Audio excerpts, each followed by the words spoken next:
Income tax act 2025 म्हणजेच direct tax code जो भारताचा एक मोठा टप्पा मानला जातो, भारताचं एक नवीन पाऊल मानलं जातं. भारताच्या कर व्यवस्थेत आज आणखी एक ऐतिहासिक बदल घडतोय.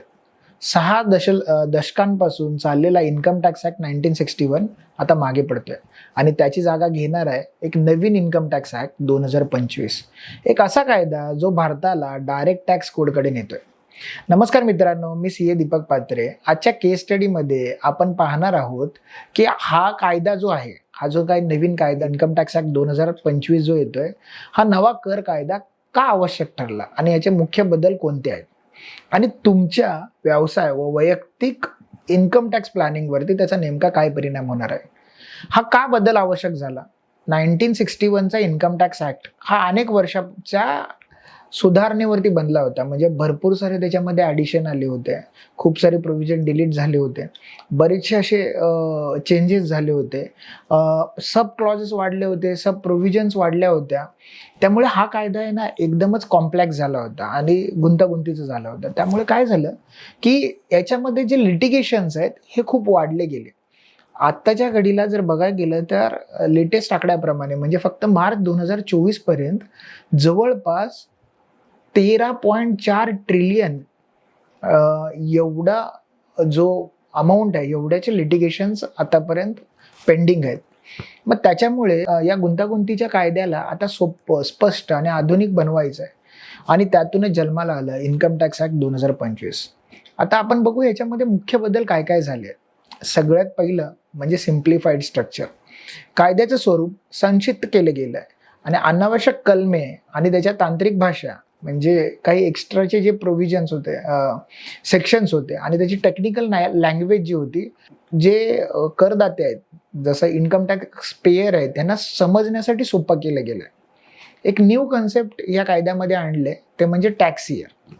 इन्कम टॅक्स ऍक्ट 1961 मध्ये प्रिव्हियस इयर आणि असेसमेंट इयर या गोंधळ म्हणजे ह्याच्यामध्ये गोंधळ टाकणाऱ्या या संज्ञा होत्या. त्याच्यामुळे काय व्हायचं, बरेच लोक कन्फ्यूज व्हायचे की प्रिव्हियस इयर म्हणजे काय, असेसमेंट इयर काय.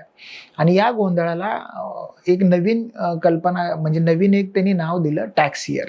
हे एक नवीन संज्ञा आणली गेली. Digital era adoption, faceless assessment, virtual digital assets, online transaction या सगळ्यांचा समावेश करून कायदा पूर्णपणे डिजिटल फर्स्ट स्वरूपात बदलला गेला. तुमच्या व्यवसाय आणि वैयक्तिक वित्तीय नियोजनावरती परिणाम काय काय झाले ते आपण पाहू. व्यावसायिक आणि प्रोफेशनलसाठी कायदा अधिक स्पष्ट होणार आहे, पण त्यासाठी डिजिटल प्रिपेअर्डनेस आवश्यक आहे.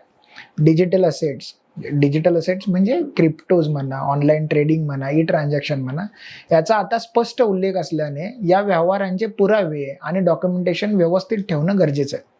अगोदर काय व्हायचं की ह्याच्या डेफिनेशन्स प्रॉपर नव्हत्या आणि त्यामुळे याच्यामध्ये खूप साऱ्या अशा टेक्निकल अडचणी होत्या. त्या लहान व्यावसायिकांसाठी कंप्लायन्स खर्च आणि वेळ थोडासा वाढेल, कारण आता प्रत्येक व्यवहाराचं ट्रॅकिंग आणि ॲक्युरेसी ठेवणं खूप गरजेचं आहे. पण हा बदल एक संधी सुद्धा आहे. ज्यांनी या नव्या व्यवस्थेला लवकरच स्वीकारलं त्यांच्यासाठी. त्यांना कमी लिटिगेशनला सामोरे जावं लागेल, कमी पेनल्टीज लागतील, कमी त्यांना इंटरेस्ट पे करावा लागेल. अशा बऱ्याचशा गोष्टी या कायद्यामुळे कमी होणार आहेत. म्हणजे जे व्यावसायिक व्यवस्थितरित्या आणि प्रामाणिकपणे सगळ्या गोष्टी फॉलो करतील त्यांच्यासाठी हा कायदा एक खूप मोठी बदल घडणार आहे. आता याच्यासाठी काय तयारी करायला हवी. ऑटोमेटेड अकाउंटिंग सिस्टम्स वापरायला लागणार. सर्व इनव्हॉइसेस, वाउचर्स आणि डिजिटल ट्रान्झॅक्शन एकाच सिस्टममध्ये ठेवावं लागणार. रेग्युलर टॅक्स प्लॅनिंग करायला लागणार. तुमच्या सीए किंवा टॅक्स ॲडवायझर सोबत प्रत्येक क्वार्टरली तुम्ही अपडेट घेत जावा. डिजिटल रेकॉर्ड्स कीपिंग अंगी बांधवा. म्हणजे जे तुम्ही काही रेकॉर्ड्स जे मेंटेन करता ते डिजिटली ठेवा. बरेचसे आजकाल डिजिटल सॉफ्टवेअर्स अवेलेबल आहेत, त्याच्यामुळे तुम्हाला ते सेव्ह करून ठेवणं खूप सोपं झालेलं आहे. कारण इन्कम टॅक्स ऍक्ट 2025 मध्ये डेटा ट्रेल हीच नवीन अकाउंटेबिलिटी असेल. आता याचा निष्कर्ष काय आहे. इन्कम टॅक्स ऍक्ट 2025 हा फक्त कायद्यात बदल नाही, हे एक वित्तीय म्हणजे फायनान्सच्या याच्यामध्ये खूप मोठा एक सांस्कृतिक बदल आहे. जर आपण वेळेवर तयारी केली तर हा कायदा व्यावसायिक वाढ आणि फायनान्शियल डिसिप्लिन दोन्ही साध्य करायची संधी ठरू शकतो. पण दुर्लक्ष केलं तर लिटिगेशन, पेनल्टीज आणि कंप्लायन्स बर्डन वाढू शकतं. म्हणूनच मित्रांनो, भविष्यासाठी तयार राहा, कारण हा बदल निश्चित आहे. आणि तो तुमचा फायद्याचा होऊ शकतो. जर ह्या बदलासाठी जर तुम्ही तयारी नाही केली तर भविष्यामध्ये तुम्हाला इंटरेस्ट, पेनल्टीज ह्या सगळ्या गोष्टींना, त्याचबरोबर इन्कम टॅक्सच्या नोटीसला सामोरे जावं लागेल. त्यामुळे हे जे इन्कम टॅक्स ॲक्ट 2025 जो येतोय त्याच्यातले जे चेंजेस आहेत ते लवकरात लवकर समजून घ्या आणि हा कायदा अंगी बाणवा. धन्यवाद.